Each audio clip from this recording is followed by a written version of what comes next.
Don't worry, I'm going to cut all this beginning part out as I set it all up, and the end part. Okay, you ready? Everyone's ready? Ready. Cool. Ready. Okay, and you all sound good. You sound great. So let's get started. Hi, everybody. My name is Matt Hames, and I'm the Associate VP of Digital and Social Strategy at 3 Enrollment Marketing. And I'm here today with some incredible colleagues, and we're going to talk about MPP. Mary, why don't you introduce yourself? Hi, everybody. Thanks, Matt. I'm Mary Grondahl. I'm the Vice President for Modern Positioning and Planning at 3 Enrollment Marketing. I've been with 3 Enrollment for 2 years now, and was brought on to develop and lead the division that we have, which is called Modern Positioning and Planning. And I'd love for you to meet my colleague, Bryan, who's just joined us as my partner in this really important endeavor. Well, thank you so much, Mary. It's great to be here with you and Matt. My name is Bryan Gross. I'm the Vice President for Modern Strategic Planning and International Enrollment Strategy. I've been with 3E now for a month, but I've been working with 3E in a prior role since its inception. And I really believe so deeply about the work that we're doing here at 3E, disrupting higher education, thinking differently within higher education, and helping institutions produce results. So I'm so happy to be able to help so many institutions in my new role. Thank you. Thank you for introducing yourself. So, like, higher education is a category like music. So, you know, music has a bunch of different kinds of music. There's jazz, there's rock, there's whatever, but higher education is just higher education. So tell us a little bit more, tell us why positioning and really understanding where you fit into the marketplace matters to a university, a college or university. Well, Matt, I don't know. I might not agree with you on the fact that it's a category. I think that the sound bites in the media and higher education itself sort of present ourselves as a homogeneous kind of category, but in fact, we're not. We're an ecosystem of lots of different types of institutions that are, in most part, going through massive, well, you've used the word already, disruption. And, you know, one thing that really attracted me to 3E after decades, I won't age myself, but decades of work leading enrollment management and marketing in private higher ed and working with lots of other different institutions. I'm doing admissions audits and financial aid and that sort of thing. One thing that struck me is the real need for institutions to do modern positioning, which is the identification, the visualization, and this is the part that always gets left out, the execution of a distinctive position in the market that leaves the competition, well, it sounds crass, but in the dust. Yeah. You're really not focused on the competition. And just like we're kind of inspired by the blue ocean strategy approach, creates uncontested market space for an institution that does this really well. And so we've created a process that I'll talk more about, but I want Bryan to jump in too and give his thoughts about it, that leads into really modern, efficient, faster time to impact strategic planning. Yeah, and yeah, I mean, just to add to that, I mean, I think that is also important because institutions don't realize the seismic shift that has taken place in our industry over the last 30 years. And we talk a lot about how particularly large flagships have taken a new position in the market due to NCAA sports, due to the rise in technology and the ease in which now students could communicate and travel to large flagships. And it's put pressure on every different sector, whether it be large selective, the flagships themselves, and then of course, large privates and then regional publics and privates. And so we really do believe the beauty of our process when helping institutions think deeply about their market position can help all types of institutions, whether you're at the top, you feel that you're in the bottom, or anywhere in between. What's really different about positioning though? Oh, I'm sorry, Matt. No, go ahead. Go ahead. What's really different, and it is a hard concept for people who are not in sort of the business of positioning, to fully understand, a lot of people think that positioning is your marketing message, when in fact, positioning, your organizational position, is your North Star. It's your guidepost. It is an actionable kind of organizational, as I keep calling it, North Star, under which that every decision an institution makes leads back up to. So every decision about budget, resource allocation, or resource reallocation, marketing messaging, it flows into marketing messaging or informs marketing messaging. It informs the hiring that you do. Like if you're thinking about an aspirational position, institutions in many cases need different kinds of skill sets. So when we say North Star or guidepost, it really is organizational alignment. It's not simply a tagline. Yeah, And right. I think, yeah, and I was going to say, I mean, I think the two things to add to that, you know, the value of positioning is it's fun to be bold. I mean, we need to be bold. It's time to be bold. And, you know, to that point about fun and to that point about culture, you know, our process not only helps institutions actualize that bold position, but it builds stakeholder buy-in, it builds stakeholder enthusiasm. I can't tell you how many times, Mary, you've allowed me in, you know, to your process and to see the level of morale on college campuses raised because there's unity around people being able to talk to, you know, that simple question, why us? You know, why us? And people feel good when they can answer that in a bold and defendable way. Yeah, positioning, the process that we use, the discovery process, and, you know, it's certainly an efficient process. It doesn't take years, and it can't today. It simply can't. There's no time to be thinking about things for a couple of years. But, you know, higher ed we're not really good at talking about the possibilities, the opportunities, the excitement related to change. Even the news that you read today in almost every sector, every type of news, every channel is really kind of depressing. And so we're really intentional about helping an institution see the possibilities, their own possibilities. What we don't do is come in and say, you know, we've done all this research and we think you should pick from these 3 positions. Positions are about the heart and soul of an institution. More crassly, I suppose, about the guts of an institution. So it really has to come from the institution itself, from the whole community. And it's really uplifting. There's a lot of laughter. So there's a lot of people who might be listening to this conversation right now, who might be thinking that you're talking about branding, where like a new president comes in and says, we need a new logo, we need to update the website, we need to kind of rebrand, but you're not talking about branding. So Bryan, can you tell us, like, simply, what is the difference between positioning and branding? Yeah, well, for all of you who like control, you know, my answer is very simple. You know, you have no control over your brand. You know, your brand is essentially what other people say about you when you're not in the room. And, you know, your actions and many other parts of your organization will influence your brand in ways that sometimes you intend, but oftentimes in ways that you're not able to attend. Your market position is very intentional. It's your ability to control how your institution is thought of and what people say about you when you're not in the room. So if you do positioning well, you will build strong brand because what people say about you when you're not in the room will align with what you want them to say about you. That's super helpful. Bingo. Yeah. As a person who does a lot of Google searches for schools, I see a lot of the same thing in the search engine results page for schools. So what do you see schools, like the schools that are standing out, what do you see schools doing that are helping them be really successful in getting out of the homogenization and being successful? Mary.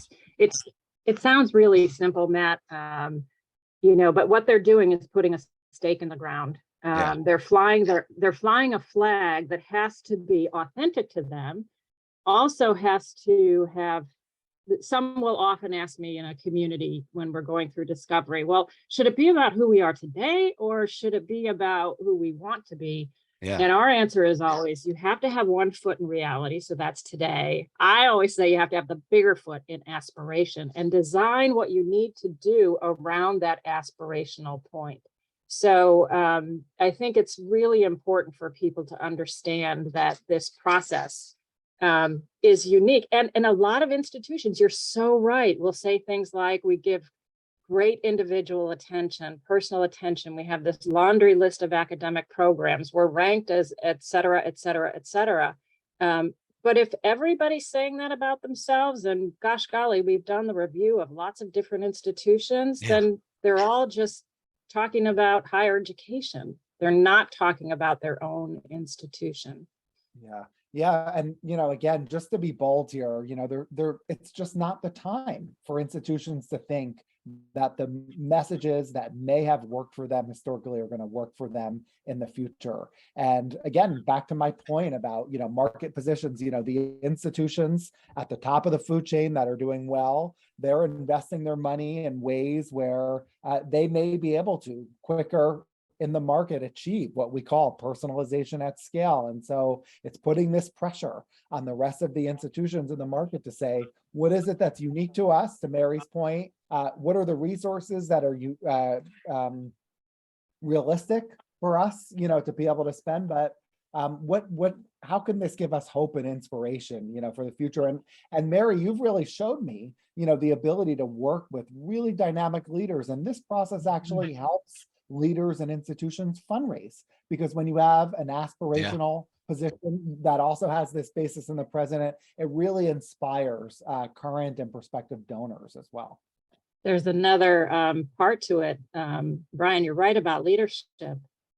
We've been thinking a lot about what institutions, how they need to kind of position their own leadership and the skill set too. And because of the dynamic environment we're all operating in, both in industry and in higher education, we really think that this idea that there's a chief enrollment officer, a chief financial officer, a chief academic officer, and they're operating in silos and rarely do the twain kind of meet together.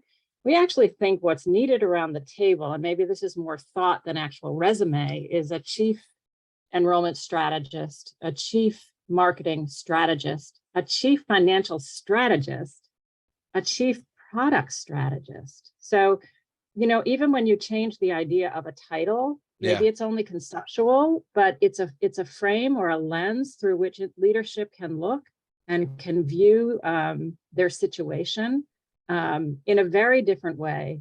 And, I know Bryan's dissertation was on the issue of chief enrollment officers, academic officers, and financial officers, and, the siloed kind of, the collaboration that's needed, right, Bryan? And that doesn't exist holistically today. No, it doesn't. We really are pushing the idea that a different frame is needed today. No, absolutely. And, just to build on that, in my research, I found, almost every chief enrollment, academic, and financial officer, they said two things. Yes, we think it's really important to collaborate.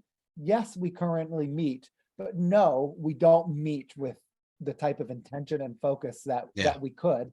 This process helps facilitating that. To your point, though, Mary, too, about those roles, I love this idea that we've been talking about with institutions about also having chief optimists on campus. That's great. This process that we go through, market positioning, it starts off incredibly exciting, right? And we're inspiring people with this Blue Ocean framework, and then we go through our process mapping, and then it's work, right? Anything that has a great result, it requires a lot of work, it requires a lot of collaboration, and it can be hard. And so invariably, sometimes you reach a point where people at institutions start questioning, well, is this too aspirational? Can we really fulfill that? And you need to strategically have those optimists around the table that said, yes, we engaged in this process because we had a clear vision. We knew this was going to be valuable, and we've got to stay on this track. And that's been so helpful for the schools that we work with. It's been great. Yeah. I had a few presidents this year with whom I've been working, and the reason that they partnered with us is because they wanted a really different way of thinking about strategic planning. They were under a lot of pressure, their institution, their region, their boards, to move quickly, to move fast and make decisions. And they wanted help that didn't look like the old traditional way of, spending years doing what my dad used to call navel gazing.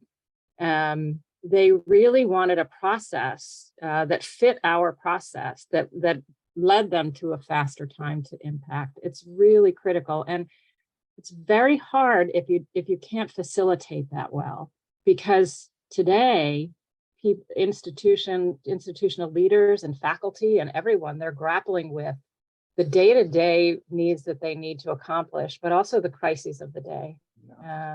And so it's very hard to be focused on the crisis of the day and also think aspirationally. And we designed a process that really helps keep people on track in I think a really positive kind of forward-thinking way. And just to build on, when you think about a modern way of strategic planning, which is the end result, it's institutional strategic planning. But I can't tell you how inspired I've been, all the institutions that are spending hundreds of thousands to millions of dollars on digital marketing, right? And they can't answer that question of why us. You go through this process, you understand your market position. All of a sudden, your enrollment marketing services, your enrollment plan or your advancement plan or, the plan that you're going to implement, and it becomes so much more clear and easy to articulate, identify, and then execute because you have that clarity at the very top. So we've actually, Mary, I've witnessed you beautifully work with a few different institutions after this process on their enrollment plans, because it becomes really easy when you understand where you're headed to go, how to use our run rate forecaster, think about a forward view, 8 years, and then how do we, use our position? How do we use our vision to get us there? How do we make sure that the scenarios we're looking at actually flow from the position itself or have some alignment with the position itself? But just having those conversations are so important. Like you said earlier, that some schools try to say that they have a personal touch. And again, as a person who does a lot of Googling of schools, I then call them up on the phone number that Google says, and it gets answered by an automated machine. And I always say to them, if you say that you give a personal touch and then I call and I hear a machine, why can't I talk to a person? Anyway, this is a big topic. There's a lot to talk about in this, right? There's whether it's just the search engine results page and how you're positioned by Google or how you're positioned in the marketplace. So, and how you bring everybody together in one place and talk about this. So this is a good segue into the Institute for Higher Education. So why don't you tell some people what the Institute of Higher Education is and what you're going to be talking about at the Institute? The Institute for Higher Education. So this is our third year of the Institute. 2023 will be from June 4th through the 8th in Clearwater, Florida.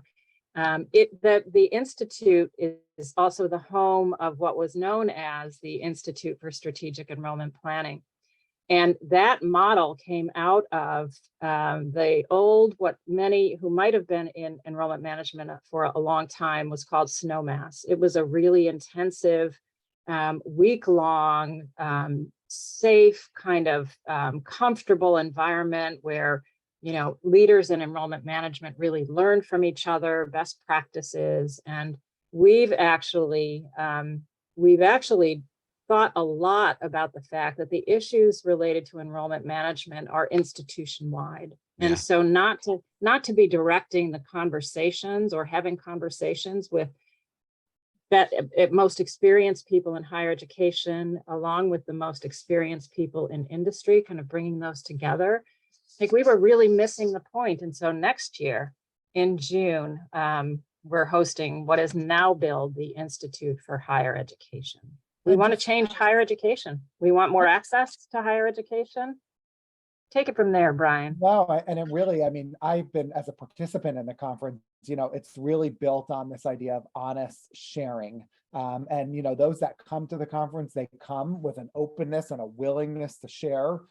What are the things that are going well? What are the things that are not doing well? It gives you that time for reflection. And this is not a conference where you're hopping, session to session, jotting down notes and, feel like, I mean, this is a place where deep learning takes place. Yeah. There's an open keynote, a dynamic keynote, but then time during the day for individuals to meet with a strategic partner, which we pair in the enrollment management track, to reflect, to do some planning. And then in the evening, we have roundtable discussions. And so we're bringing some of the most important topics, and we have some of the smartest, brightest, most accomplished, leaders in the entire field that are sitting around this environment and just talking, getting to know each other, laughing, enjoying each other's company.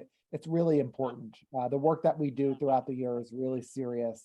And this is a great, great environment for us to connect with our peers and to really think deeply about how we can continue to grow. Yeah, and we there are 5 tracks this year. Yeah. There's a president's track, there's a chief enrollment officer track, there is an emerging leaders track, which we think there's a real need for, a modern marketing and technology track we call Modern Martech, and a school counselor track, which is really new this year. So, and we're inviting presidents and chief academic officers and the strategists, chief financial strategists and IR people. We want people across the industry to have this new view and the time to look through the lens toward a new view, and then to add their expertise and their thoughts and their ideas into that conversation. Because in the end, we really want to figure out a way to get more students to go to and graduate from college and have really great quality of life. That's actually our primary mission at 3E. Yeah. So as you can see, this is a really, really deep and heady topic. There's a lot of conversation. If you're interested in learning more, you can contact us on 3enrollment.com/contact. You can definitely reach out to any one of us on LinkedIn to find out about the Institute. And you can it's so important that we bring everybody together and talk about positioning, and we don't just talk about logos and marketing. We talk about really why, as Mary said, what is your North Star? So I want to thank you both for joining us today. This was really insightful. I always learn a lot listening to you two, so I really, really appreciate it. And thanks to everyone for joining us, and have a great day. Thanks, Matt. Thanks, Bryan. Mary and I really enjoy working with each other and having fun. We do. Yeah. Another fun time together. Yeah, the smiles are not fake. Yeah, that's true. All right. Thanks, everyone. Thanks, everyone. Take care.